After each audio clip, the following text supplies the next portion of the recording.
Hi, everyone. I'm Gary Brode from Deep Knowledge Investing. We work with hedge funds, family offices, registered investment advisors, and individuals like you to help you get better returns in the stock market.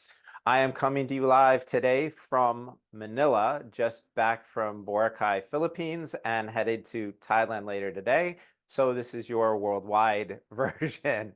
I'm also here with our ever-present and terrific co-host, Robb Fahrion of the Flying V Group. He is our marketing partner, and if any of you are looking for help to grow your business, I would suggest your first call should be to Robb, and you can find them Flying V Group on the web. Robb, thanks for doing this with me. Where are you today? Thanks, Gary. Yeah, I'm in a little bit different spot. You can probably tell with the background, but I'm in Northern California, so nothing too crazy. Sacramento area up here for Christmas. Normally in Southern California, so haven't gone too far. But I am in a new location. I am not where in the world is Carmen Sandiego or where in the world is Gary Brode like you. It's always fun figuring out where you might be, but I have moved a little bit, so we're definitely a mobile five things this week. Yeah, we can bring you financial information from all around the globe. And Robb and I, despite being 16 hours apart, have been working on all kinds of stuff together this week. So credit to Flying V and to the man behind the scenes, Kashif, who yet again came through for us and always does a good job. And I'm going to tell you, if any of you ever hire Flying V, just get Kashif working on the back end, and you'll be happy. He is the man. We got an exciting episode this week of Five Things.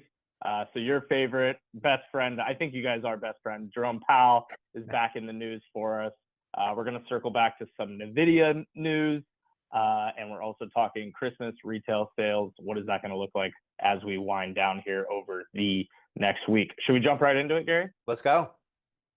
Yeah. All right. With that, point number one of this week's Five Things, Jerome Powell changes his tune in regard to the Powell pivot.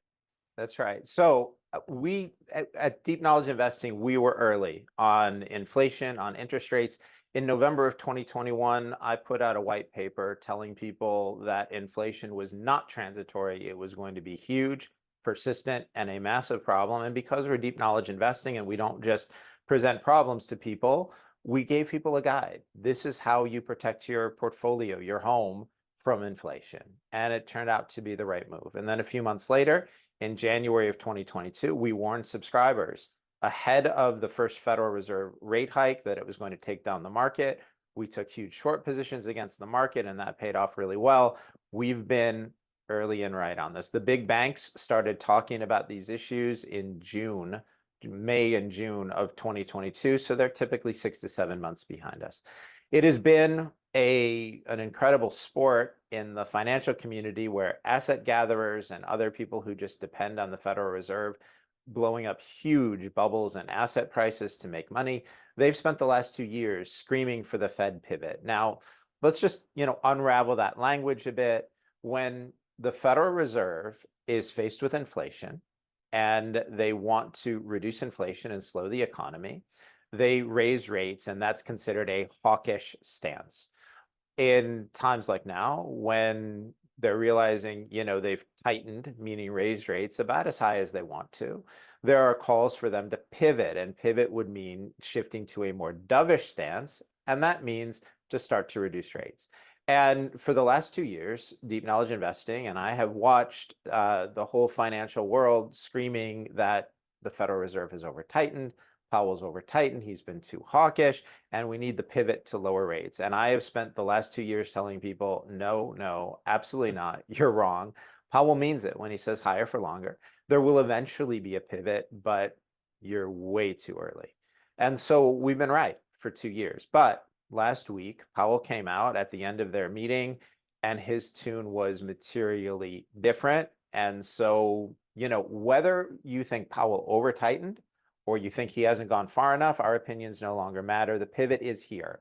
The thing that he said that to me was most attention-grabbing and most alarming was he actually said that the Federal Reserve would consider lowering interest rates before inflation, or in this case, the CPI, the Consumer Price Index, hit the 2% target that they were looking for.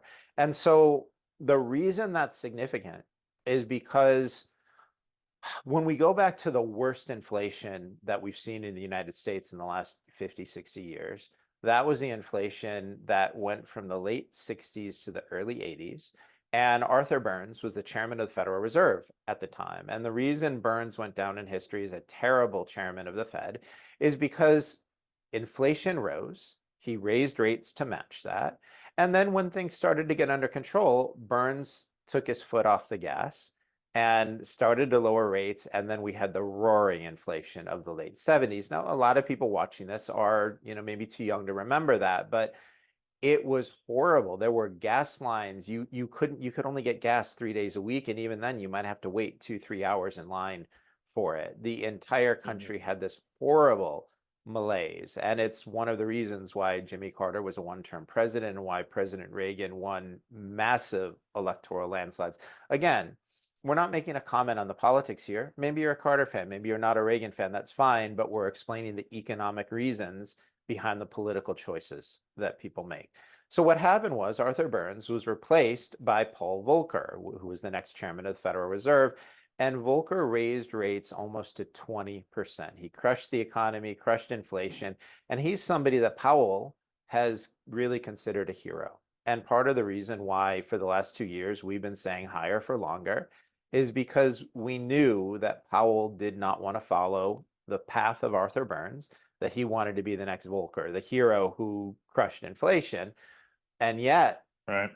less than a week ago, there he was in front of cameras, in front of an audience saying, hey, we may actually take our foot off the gas before we get inflation fully under control. And that, that may have been a surprise, but that's why the market's been up the last week, because like it or not, we are now 2 years later at the pivot. Here we are. How surprised were you with the timing? And I know, and we have timestamps on it, that Gary has been right over the last 2 years, but how surprised were you with this pivot? I would say mildly surprised. It was clear, and we did put in writing for our premium subscribers, a month or two ago, that the Fed had probably reached the terminal rate. That's just, a fancy way of saying the highest level of interest rates for the Fed funds rate for this cycle. And, so what we had said previously was they're done raising, but it'll be a while before they lower. Now, in fairness, they haven't lowered yet. But the thing that surprised me is core inflation, which is the CPI less food and energy, is still at 4%. And that's double the target level. And so we still have an inflation issue. And just 2 weeks earlier, Powell had spoken to an audience, I believe at a university, and he had said, we're not even considering rate hikes. So for him to go in 2 weeks from, we're not considering rate hikes to, yeah, we'd lower even if the CPI is above our target. I was among the people surprised by that. But, rather than put my own preferences and my own view on it, we all heard what he had to say. And so, like it or not, the pivot is here, and not recognizing it is a great way to lose money. Great. Point number two, moving to the CPI. November CPI number came in line with expectations. Markets celebrated. Cheers to investors on this one. Yeah. So the CPI is the Consumer Price Index, and it is the way the United States typically measures inflation. Now, by definition, it is inaccurate, and that's the case for two reasons. First of all, it's designed to be inaccurate. They make 70 different adjustments, and if you are part of the administration, if you're part of the White House, nobody wants inflation to look worse on their watch than it is. They want it to look better. So the CPI almost always understates inflation. The other thing that happens is everyone has their own inflation rate, right? If the government tells you that inflation is up 3% or 5% or 10%, that's not going to be the case for you, right? If your household budget is largely made up of groceries, your inflation rate may be very high. For people who had to buy new homes or new cars over the last few years, they had a very high inflation rate. For people who bought their homes earlier and refinanced in 2021, their mortgage expenses haven't gone up as much. And so we all have a different inflation rate. Now, the numbers came in in the expected range, but on the high side, right? So the November CPI was up 3.1%. The core number, which again excludes food and energy, was up 4% versus last year and up 0.3% versus October. And that's kind of hot. Those are big numbers. But in general, over the last year, we've had disinflation, which is a fancy way of saying we've still had inflation, but the rate of inflation has come down. So we've gone from 9% increases to 6% increases to now 3-4% increases. And so, the market is looking at that and saying, okay, this is starting to get under control, and, the pivot will be coming, and a day later, that's what we got. This stuff is all linked. Great. With that, we've talked a lot too, just about consumer spending, what that has looked like. Obviously, rampant credit card debt on the books. Point number 3 talks about the retail sales, and we see retail sales growing. You said kind of defying expectations. U.S. consumer coming to the rescue as Christmas rolls around here in about a week or so. Yeah, so, Rob, about a month ago, there was a lot of talk that the US consumer was not in great shape. And, we've all seen the charts, or at least in the finance community, we're all looking at charts where credit card debt is increasing, delinquencies are increasing. A lot of people are behind on car payments.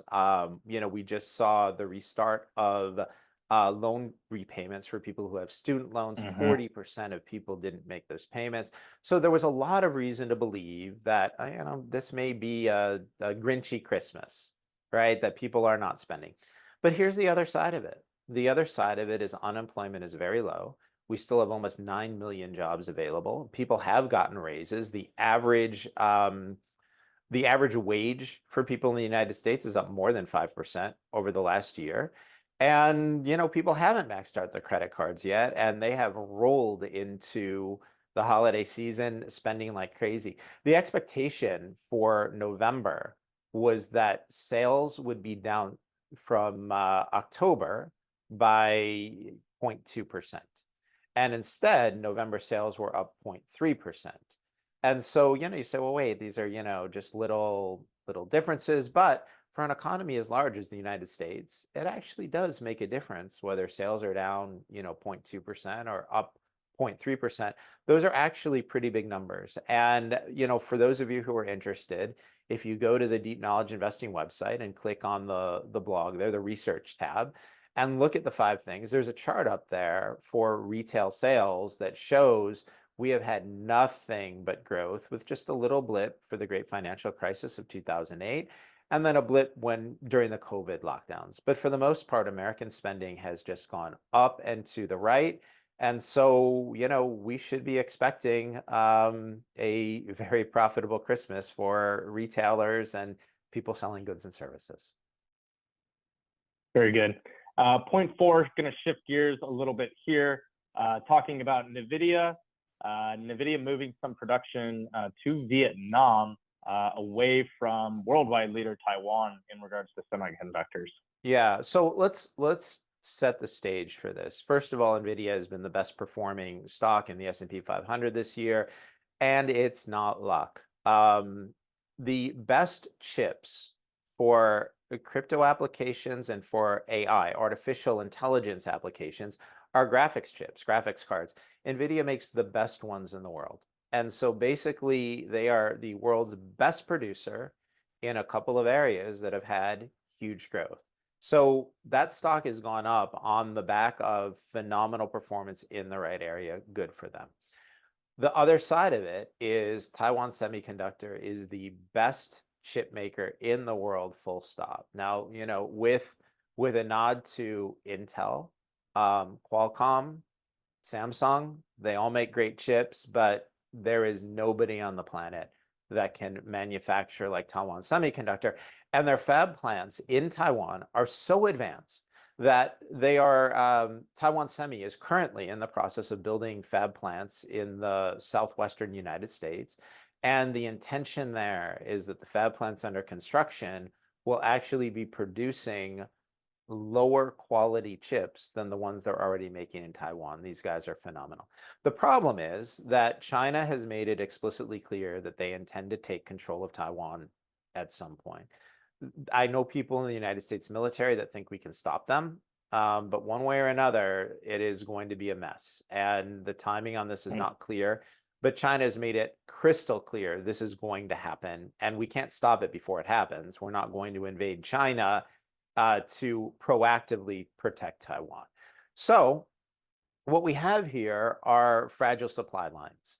And Nvidia is saying, you know what, we can no longer take the risk of having all of our high-end production in Taiwan. So I already told you they're starting to build plants in the southwestern United States. Last week they announced that they're going to start producing and building fab plants in Vietnam as well. A lot of companies are trying to diversify production out of China. We saw that with Apple Computer. Apple a few weeks ago, they're moving massive amounts of production to India. And somebody who I think deserves a hat tip on this, almost 2 years ago, Lynn Alden, who's somebody, she's, a financial writer, an analyst, an economist. She's somebody I respect a lot. Almost 2 years ago, she wrote about this change in globalization, that for 40 years, we've had everybody going to produce where they can get the lowest costs. And what Lynn said 2 years ago is we're now shifting to an environment where instead of lowest cost, people really are going to need more secure supply lines, even if it's more expensive. And that's what we're seeing, right? Apple moving to India is going to cost them more. Nvidia moving to Vietnam and the United States is going to cost them more. But there's this sense that China is no longer a reliable partner. Now, much of the rest of the world might respond, hey, we don't think the United States is a reliable partner, or we don't think Western Europe is a reliable partner. And, if you're sitting in Moscow right now, that's probably your point of view. And, they're entitled to their opinion. Again, I'm not commenting on the morality of any of this, but just pointing out that as we move from a high trust, low cost world to one where people are saying we want to move our supply lines to places where we feel like we can trust that we're going to get the parts that we need, that is going to reverse a 40-year trend of deflation, lower costs, to inflation, higher costs. And that's going to happen regardless of what Jerome Powell and the Federal Reserve does. So again, this week's 5 things, it's all tied together. Great. Yeah, you mentioned Lynn Alden. She's a great follow on X or Twitter. I know, Gary, you interact with her quite a bit. Any curiosity, where in India were those plants that Apple is opening? Any familiarity with where they were in India? That is a great question. I actually don't know that. I haven't followed Indian production, and worth pointing out, India is a subcontinent. It is a gigantic country. In fact, I remember many, many years ago, I've always loved traveling, even when I was young. Many years ago, I was traveling in Western Europe and I was talking to someone in Germany, really nice person. And, they were making conversation. They said, well, what's the weather like in the United States right now? I'm like, well, it's raining, it's sunny, it's snowy, it's warm, it's windy, it's nice. Like, it's a big country. India is like that. And so I don't actually know where they're handling that high-end production. But India is capable of this. They are capable of doing, high quality, high-end fab plants. They do have some phenomenal medical facilities there. This kind of, again, Taiwan and Taiwan Semiconductor, they're the best in the world. But I have every reason to believe that, wherever in India that they're handling this, this is something that the Indian people and their engineers there are capable of doing. Great. Moving to point 5, we're going to talk Barron's. You said Barron's gets it right with their neutral rating. Yeah. So first of all, Barron's, it's a publication that I've read for 30 years. And it's a publication I respect. They're really good. But over the last few years, deep knowledge investing has been at odds with the legacy media. We've had a lot of cheerleading in the legacy media, the classic press, in favor of the Federal Reserve and praising Jerome Powell. And basically, they've been pro-establishment.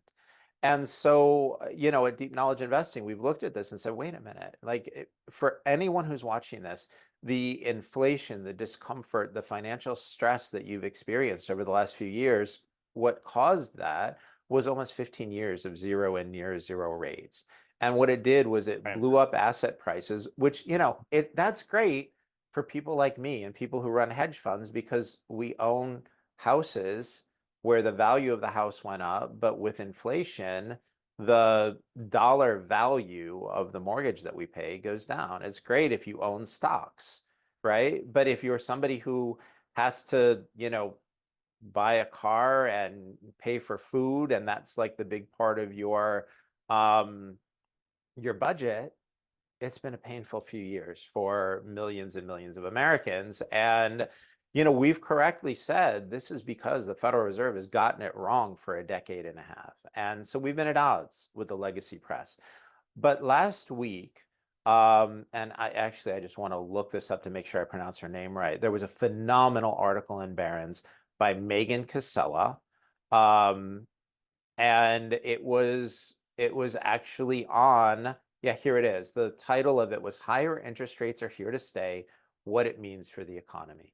And it was a phenomenal article. And so what she was talking about is the neutral rate. Let's unravel that. It's just a fancy way of saying the rate of interest that neither stimulates the economy and causes inflation, nor constricts the economy and causes a recession. And the problem with the neutral rate is it can only be measured looking backwards.